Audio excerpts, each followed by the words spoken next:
ఎవరికి బుర్రమని చేయట్లేదా? Excuse me 2 days back నా అకౌంట్ లో 1 lakh డిపాజిట్ అయింది. నిన్న అదే అమౌంట్ నా ఫ్రెండ్ చెక్ రాసిస్తే చెక్ బౌన్స్ అయింది. తీరా చూస్తే 10,000 కట్టయింది. కళ్ళ ముందు ఇలా గొడవ జరుగుతుంటే కడుపు నిండిపోద్ది. నీ బంధకం వల్ల నా ఫ్రెండ్ ముందు నా బరువు మొత్తం పోయింది. దానికి ఇలా రియాక్ట్ అవ్వాల్సిన అవసరం లేదు. ఎందుకు కట్ అయిందో చూసి చెప్తా. వెయిట్ చేయండి. చేసే చేయమంతా జీతాలు కొండంత డబ్బులు కనుక రాకపోవాలి. తినేసి బొచ్చలు పెంచడం కాదు, బుర్రలు పెంచండి. ఏయ్, నోరు అదుపులో పట్టుకొని మాట్లాడు. నేను చెప్పినా నీ గురించి 6 నెలల నుంచి మినిమం బ్యాలెన్స్ లేకుండా మెయింటైన్ చేయడానికి బ్యాంక్ అకౌంట్ ఏమైనా మీ అత్తారింటి బీరో అనుకుంటున్నావా? పర్సనల్ లోన్ తీసుకుని ఈఎంఐ కట్టకుండా తిరుగుతున్నావు. వాటి మీద మళ్ళీ చెక్ బౌన్స్ కేసులు. నీ అకౌంట్ ఎప్పుడూ ఎన్పీ కిందకి వచ్చేసింది.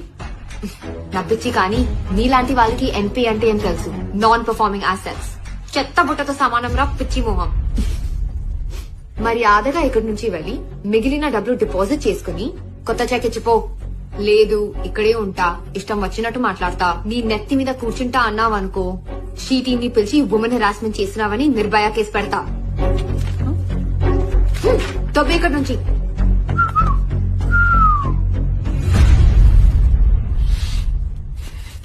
నా గురించి మీకు తెలీదు. టైం వచ్చినప్పుడు ఎవరికి బుర్రమని చేయట్లేదా? Excuse me 2 days Download ShareChat.